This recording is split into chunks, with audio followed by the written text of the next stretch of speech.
ओडिशा निजुक्ति रे समस्त को स्वागत। यही चैनल प्रतिदिन निजुक्ति खबर विषय देखिपारे। तेणु चैनल को एवं सब्सक्राइब करूँ। तेबे चलतु जानिबा आजिका निजुक्ति खबर विषय। जानि रखु आधार कार्ड ऑफिस रिक्रुटमेंट 2025 आसी। ऑर्गेनाइजेशन नेम UIDAI रही। टाइप ऑफ जॉब परमानेंट रही। कैटेगरी सेंट्रल गवर्नमेंट जॉब रही। Name of the post various post रही। एप्लिकेशन मोड ऑनलाइन रही। यह ऑल इंडिया कैंडिडेट अप्लाई करेंगे। प्लेस ऑफ पोस्टिंग इंडिया भितर रही। लास्ट डेट किसी डिक्लेयर है नहीं।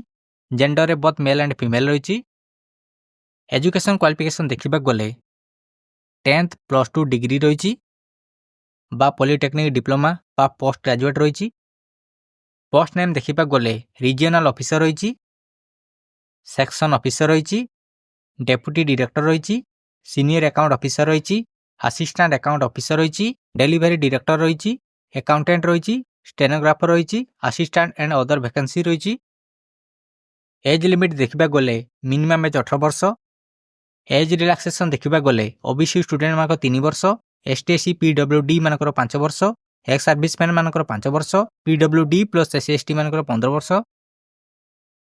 सैलरी देखा गले 18,000 95,000 पर मंथ रही। सिलेक्शन प्रोसेस देखा गले एथिरे किसी एग्जाम रही नहीं। स्किल टेस्ट मध्य नहीं।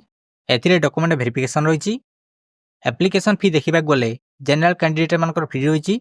EWS मानकर फ्री रही। OBC मानकर फ्री रही। फीमेल मानकर फ्री रही एवं SC ST मानकर फ्री रही।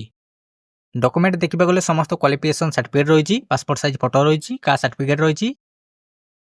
आपनकर आइडेंटिटी कार्ड रही। Apply start date already start हो सारी।